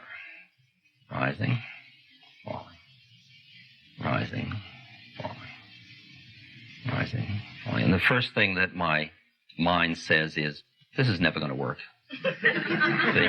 Now, what happened was, you see, my mind came up with a thought and it said, think of me. Psst, psst, this is never going to work. And if you buy into that thought, you say, you're right, this isn't going to work. Well, thank you very much for the teaching, and you're off, see? If, however, you just agreed that for 20 minutes you'd follow the instruction of the teacher, and he says every time a thought arises, notice that it has arisen, allow it, and then very gently return your awareness back to the rising and falling. So you say, okay, thought, see you later, and you go back to rising, falling, falling. And then a thought comes in. For this, I got a PhD. You know, like, here I went and got all this training and all this, and I'm this intelligent person, and I'm following the breath of, who am I going to, I better not tell anybody. I mean, it's an embarrassing thing. Well, what'd you do all summer? Well, I followed the muscle rising and falling in my abdomen. Don't you have anything more important to do? You see, I mean, you can feel where that is in relation to the cultural context. So I noticed that as another thought, and then I go back, and then rising, falling, falling. Wonder if the 20 minutes is up yet. Notice it, rising, falling. Then I'm hungry, rising. My knee hurts.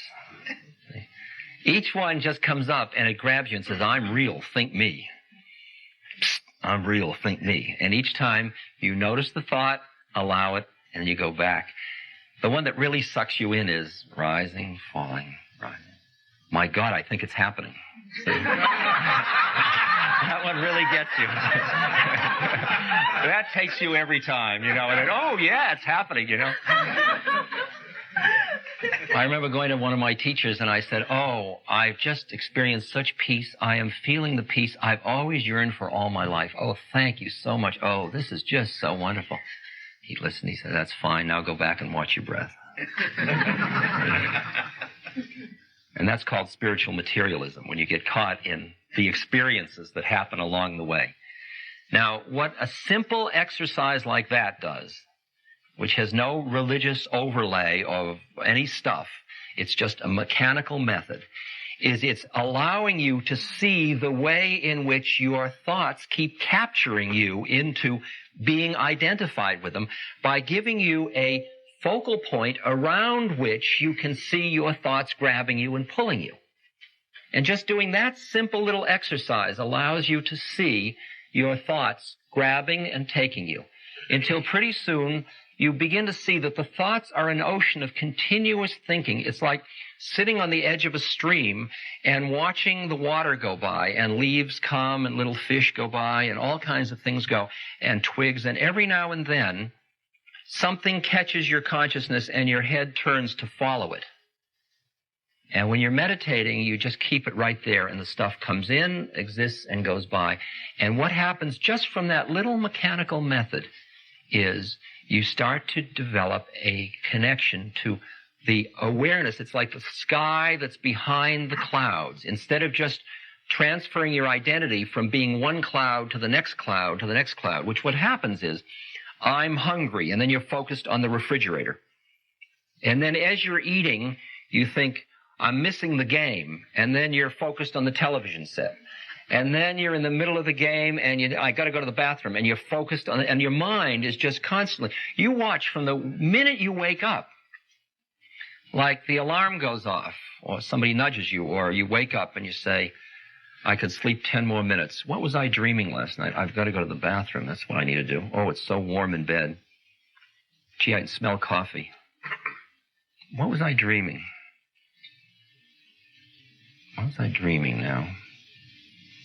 Boy, do I need to go to the bathroom.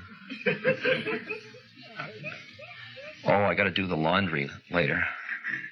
Oh, I forgot that appointment. Oh, God. I got 3 more minutes. And your mind starts See, and each one is grabbing you, and it goes all day long. It's just all day long. And each one grabs you and you do this and then this. And if you would watch it from any vantage point other than being in it, you'd be absolutely amazed at what's happening. That you're at the mercy of these thoughts that just grab you and invest you with reality.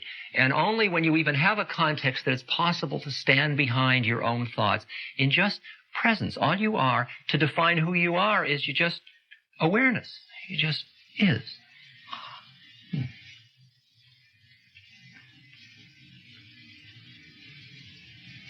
Questions, sir? We did a study, took a year of 100 people in the little plan of ours, and we implemented some of these thoughts and ideas and found that productivity increased quite a bit for a number of reasons, and maybe this is one. And it found that the Western mind, or our mind here, was pretty difficult to maintain that. And it kind of leveled out at a good productive rate. I wonder if you've had some experience about collective groups in the Western arenas going further with it.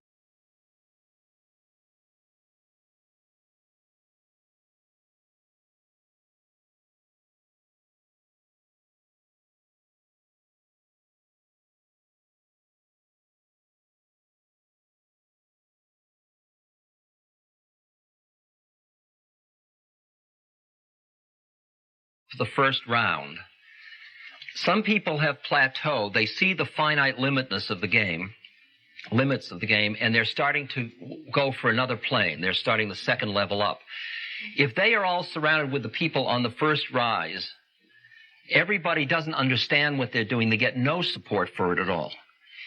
What's ideal is if you're surrounded with people who are at this next level with you, and ideally even some people who finish that one are on another tack even, that can keep doing that. That's what teachers are about, and gurus and all that idea of somebody that's gone beyond that and is sort of helping you not get caught, mirroring your caughtness back to you. And it's called, in Hinduism, the Sanskrit word is satsang, or in Buddhism, sangha, or in the community or the fellowship in Christianity. It's a group of people that come together to agree to help each other awaken. Now, it's very hard when there is no either manual like a holy book or a teacher to help everybody, because otherwise everybody keeps reinforcing the way they're caught. So it's extremely useful to keep having some either method or text or person or group that keeps pulling you up. And what I think is, when I talked about consistency and truth, is that as you start to grow now beyond the stage of success in a worldly sense and start to deepen your understanding of who you are in the broader social context, it may well be that the nature of your friends change, that a lot of your friends who you picked or who picked you that were relevant at one stage of your life, they don't want to change or grow, and you find that you're starting to be a little bored with being with them, and you feel embarrassed by it and discomforted by it. And that's part of the inconsistency of growth, that sometimes you start to look around for new kinds of friends to be with in order to help you grow. The nature of a self-propelled group, like the one you might be talking about, is the nature of the contract you enter into with each other.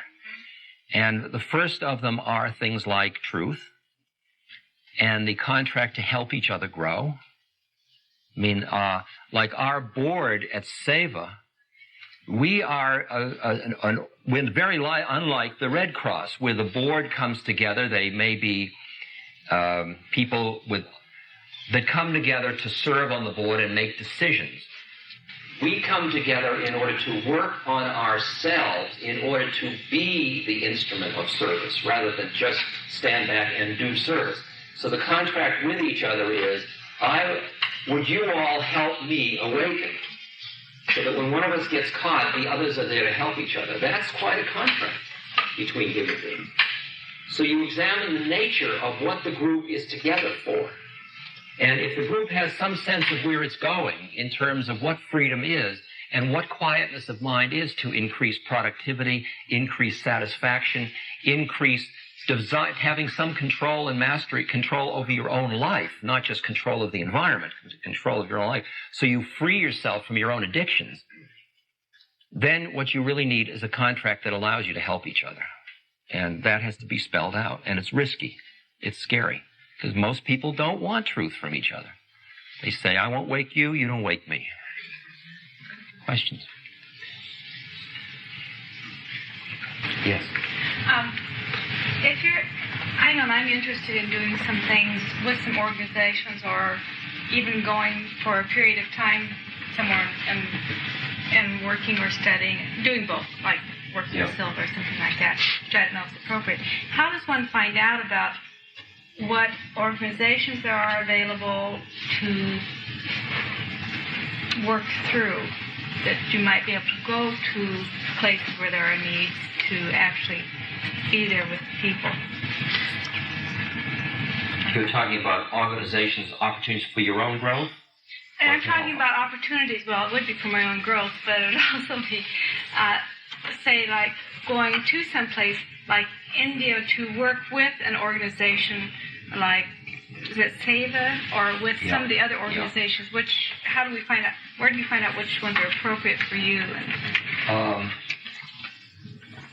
That actually isn't as easy a question as all that. It would be nice if there were a huge computer network that would allow you to feed in, I have this many hours or days or months, and I have these skills and these talents, and out would come your airplane ticket. That's what I like. I know, we all like it. But what we have is quite a hit-or-miss program. I mean, what you do is you look at what your skills are, and you lead with your skills, because if you're going, the vehicle through which you are there is your skill. If you're an administrator, you've got those skills. You are a being that has a certain skill, but you don't sell being, you sell skill, and then your skill meets another person with their skill, and then together you be. That's what the process is. So, like somebody needs help, and you're a helper of a certain kind, you come together. The vehicle is helping, but the nature of what the juice is you're just meeting as fellow beings behind the helper-helped role. See, this whole book is how not to get trapped in being a helper and to help. And one of the, I think once you do that, you look around for the professional groups that are connected with your skill, and then you explore with them where the opportunities are. Like in education, there are books this thick of educational opportunities for teaching in developing countries.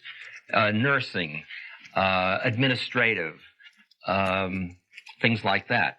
Unskilled labor, though, I mean, developing countries have a glut of just that. And when you're busy, like SEVA is busy empowering the Nepalese, not sending in Westerners to do the jobs.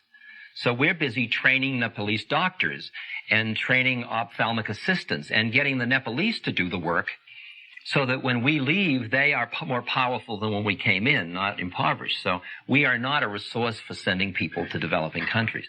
So you've got to hear whether the role you're going to play. See, it's interesting whether your role in relation to other human beings empowers them and frees them or entraps them.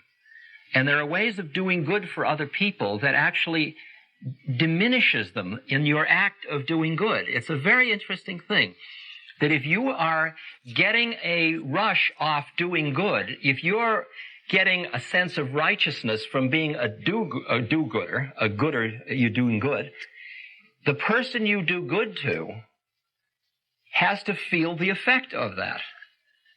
And they feel somewhat... It's interesting. In the old days, I was a psychotherapist in a previous life. And I needed to be a therapist. So I was identified with being a psychotherapist. The result was that the person in the room had to be the patient. If you can hear that. And my need to be a therapist kept them being the patient. And in fact, now as I look back, the horror is that I actually punished them when they got better because they didn't need me as much and I needed to be needed. I mean, that was my problem. And it's the same thing that if you need to be identified with your role for your own adequacy, what you do is tend to force other people into symbiotic or complementary roles. and you don't let them out of them. And then you only meet in the roles. You don't meet in the space behind the role.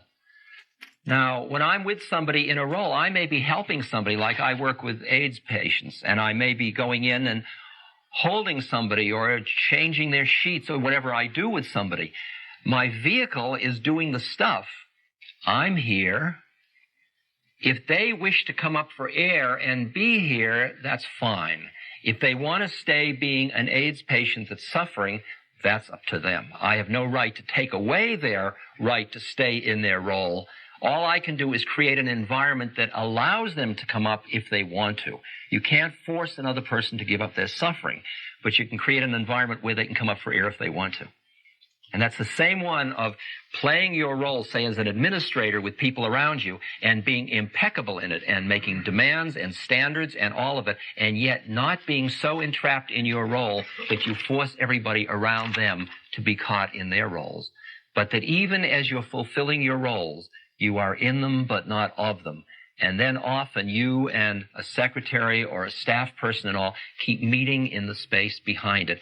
And the relationship keeps feeding both of you, even as you are impeccable at the level of playing the roles out. Talk a little bit about your relationship now with God, the roles that each of us plays. I am a Jew, I am a Christian, and the difficulty with those roles that we put on. It's a struggle for me. When you say I am, anything that follows that is a limiting condition. Right? The only truth, the closest to truth, since all words are lies, the closest to truth you can get is just the statement I am. The minute you put a limiting condition on it, you define out what you aren't. Right? You immediately make an us and them, or a, me and that. All right? So, by my saying I'm a Jew makes me not all the rest of it. And then I say, but I was born a Jew. What does that mean? And then I can be cute. I can say, well, I'm only a Jew on my parents' side. Right? And I hear that from my point of view, what I'm trying to do is to learn the lessons of this birth. I'm trying to learn that everything that is on my plate has been given to me as a curriculum through which I can become free. That's the way I see the universe. I'm giving you the advanced course right now, but that's roughly it.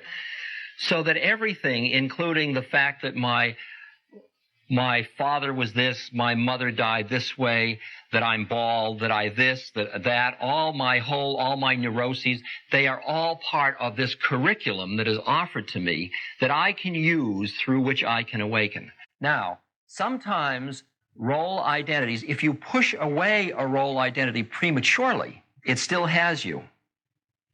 For example, in the early days, I just wanted to get high all the time. I wanted to go and be in La La Land. I wanted to be in the one. The hell with all these individual differences.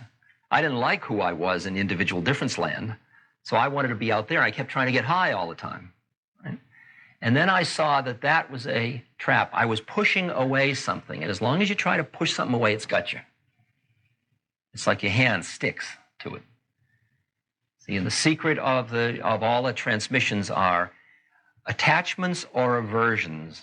Both of them catch you. I mean, one of the highest teachings is the third Chinese patriarch of Zen that starts out with a line that you immediately, I only get to give you one line for you to say, oh, you're not ready for that yet. It says, the great way is not difficult, meaning the great way, the true understanding, the deepest freedom. The great way is not difficult for those who have no preferences. When you've got that one, let me know, and I'll give you the next line. It says, when love and hate are both absent, everything becomes clear and undisguised, but make the slightest distinction, and heaven and earth are set infinitely apart.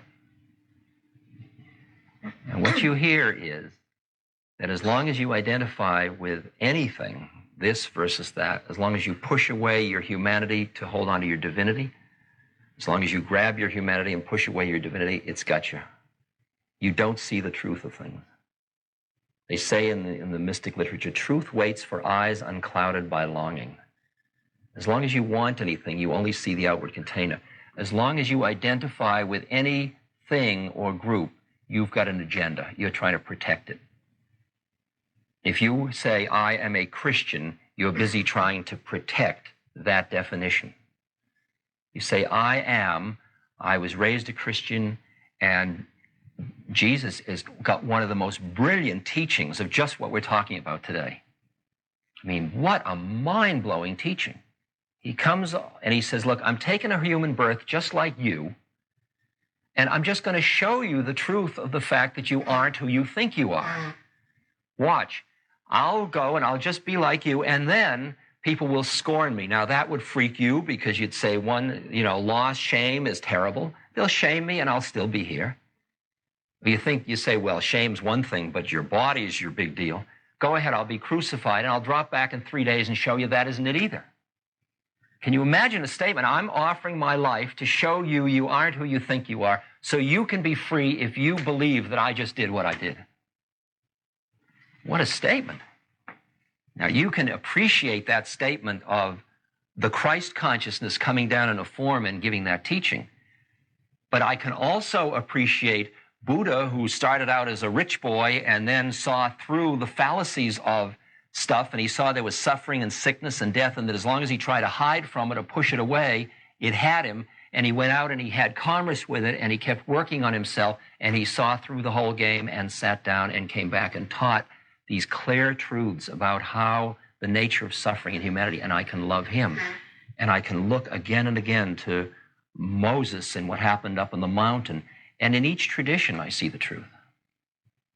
Because every religion was rooted in somebody that had a direct experience of who we are. And then different strokes for different folks. They came down and for a different time, they formulated it in a different way. And then people kill each other for my way is better than your way. And it's interesting to understand the universality of the deepest truth and yet honor your form. I mean, I think my guru, who was a Hindu guru, used to say to most Westerners, Christ is your guru. Christ is alive and well in your heart if you will allow him to be, and he'll guide you. And I think that's true. Now, and I listen in each religion to find that form that allows me to touch that deepest truth.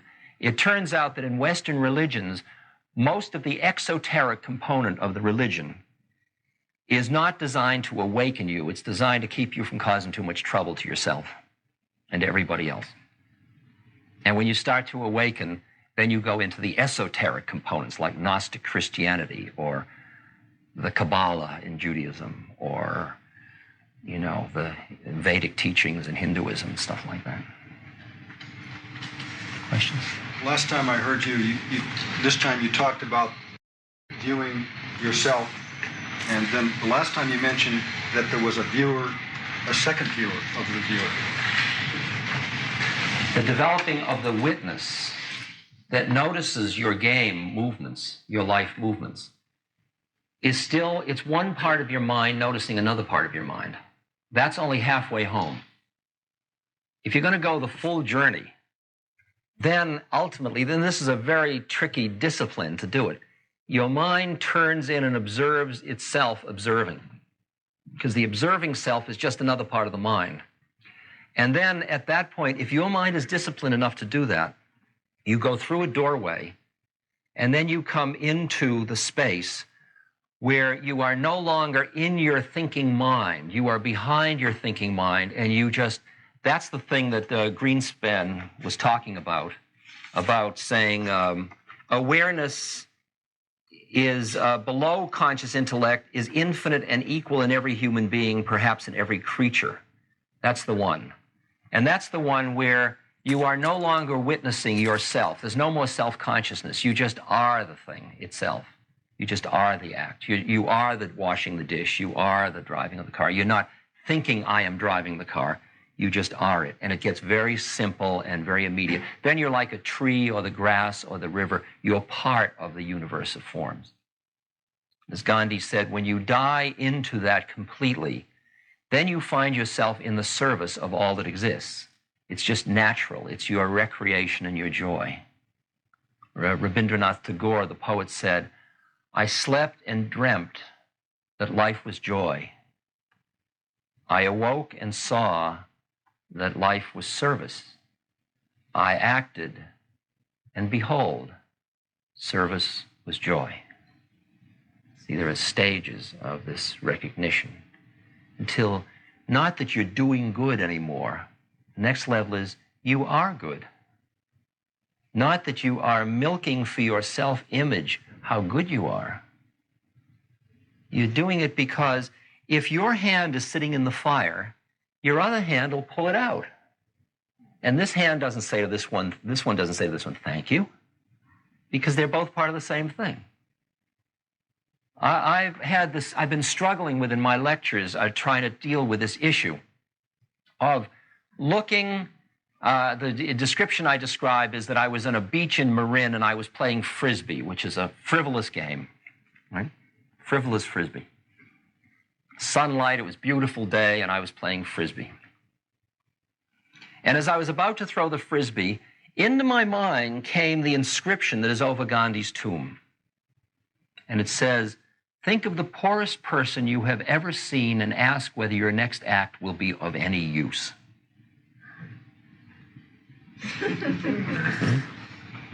Do you throw the Frisbee or don't you?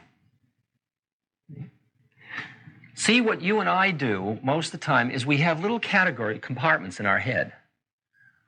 Well, I've done good, now I can play golf. And when I'm playing golf, I don't really want to think about those starving people because they'll ruin my golf afternoon. But now you call me and you say there are blind in Nepal, I'd like to help. And then you get a good feeling about yourself, and then after 3 pounds of good feeling, you can have 2 ounces of pleasure. And you got we have these very subtle ways of playing, of compartmentalizing our life. But I'll tell you, there is another level to play the game from. Because if you think that your happiness can be had through denial of something else, you've got to realize that part of your energy is involved in that denial process, and it's not free energy. And there is another level where you have gone out and you have what's called embraced it all into yourself, and there is the poverty and the suffering and the joy and the pleasure, and there you experience your own unique role in being part of an incredibly affluent society that has tremendous resources to work with. And instead of turning away to grab that and then going back and then turning away to grab that, you embrace it all, and then you do what you do. And you hear that your acts can't be done by a rule book, and sometimes it involves playing Frisbee, and sometimes it involves service. But no longer are you denying, you're allowing. You're allowing and appreciating, because you're hearing the unique part you have to play in the total structure of the dance, of the game of life. And you're just playing your part the way an oak tree does or an elm tree does.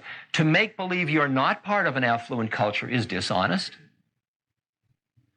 But to make believe there aren't developing countries where there are people at this moment starving and blind is also dishonest.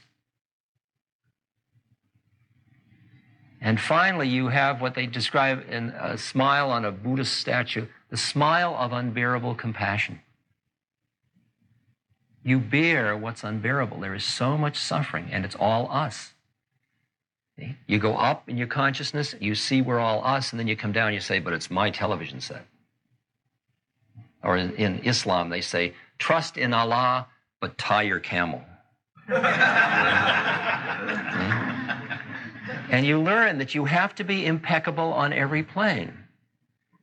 That you can't be clean out here with the one and sloppy down here.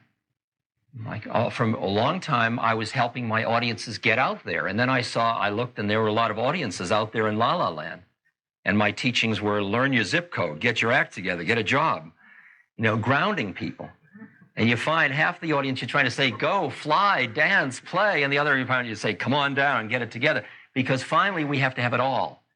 If we're going to honor our humanity fully, we've got to honor our divinity, our humanity. We've got to honor that we are part of the one and live it, and we are also separate. That we have fears and pain and grief out of our separateness, and we also have absolutely safety and invulnerability out of our oneness. And you keep learning that and learning it, and you study books that help you understand that. You listen to tapes. You come to gatherings like this. You examine, you explore your own silence. You start to quiet your mind. You start to look to cultivate what is that quality of softness that allows me to be part of the universe rather than separate from it. This all becomes part of your agenda and finally part of your bottom line. One more. One more. In your 5 years since some of us in here have seen you before, are you finding there any change in our culture? It's business culture primarily.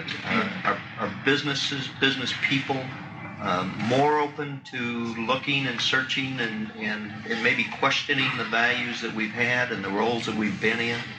There are some very interesting effects of the immediacy of information in the culture. The information facility that technology has given us has changed us in some ways. For example, the immediacy of appreciating the what's called the global village, or the fact of everybody's presence and the immediacy of suffering. I'll list the things. The bomb, which means the presence of the potential of not living. So you got to live with death presently, immediately. Communication, which has changed our natures of time and space because of the immediacy of everything. Transportation, mobility, which has changed the nature of space and time also. Things like terrorism, which has increased the anxiety that comes with an anarchic system. The economic instability of debts and debt structure, and the fact that the culture, the business community particularly, is playing paper games with money further and further out, so that there is less stability, less rootedness in the way the game is being played now. All of these overdetermines changes in consciousness of the culture. They all contribute to changing the name of the game. So that, for example, what Einstein did to physics, to Newton. See, when I grew up, I took Newtonian physics in school, and I was told that Newtonian physics was absolutely true. I mean, I remember it seemed like a few years ago, and then Einstein came along and he said, well, it's relatively true depending on where you're standing. Now, Einsteinian physics is taught, and everybody assumes that, and it changed the whole game. It took what I was taught was as absolute reality, and it made it relative reality. Didn't make Newton a liar. It just made him relatively true rather than absolutely true.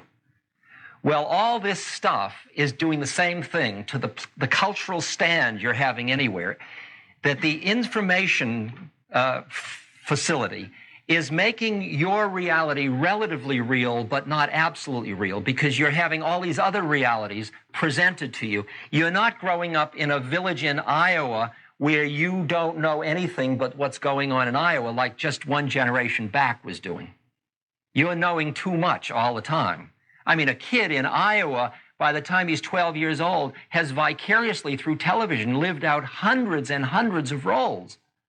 That's a whole different world of view than the kid that grew up in Iowa 2 generations back, where he dreamed of becoming the postmaster in the post office. I look at my audiences now. 20 years ago, my audiences all looked a certain way. They had all either come to me through drugs or through Eastern mysticism and philosophy.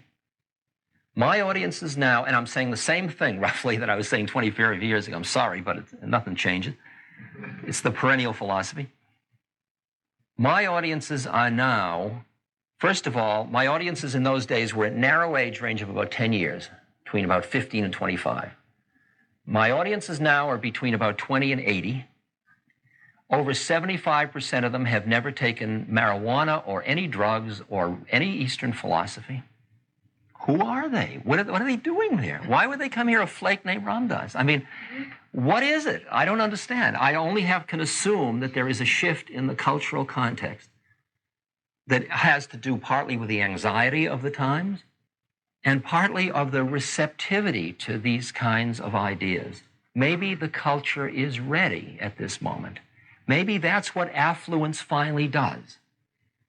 People burn out how much they think they're going to get happiness through what they can buy and acquire. Either they do it directly or they do it vicariously, because they look at the faces of their hero figures and they don't see happiness and contentment. Frank Sinatra is not a content man. I don't know that he's a hero figure either, but he is partly. But that's the problem, that we are seeing the limits of our own culture as a certain mythic culture. And that limit that is becoming visible through our hero figures writ large on television. So it's Dallas and Dynasty and that kind of unhappy meanness and sadness and greed and fear that's involved in those kinds of shows. And those are our big images. That makes us ripe. For the next step of a journey, there has to be some despair. There has to be a realizing of the limits of one level before you will ask the next questions, because it's threatening to even allow that there is a meta system when you're still trying to milk the initial system. Okay? Thank you very much for sharing this time. This has been what comes out of me is so much a function of who's there, and I want to honor the willingness everybody has to come in together and share it, because the sharpness of your minds brings out stuff in me that a different audience wouldn't bring out at all. So, thank you.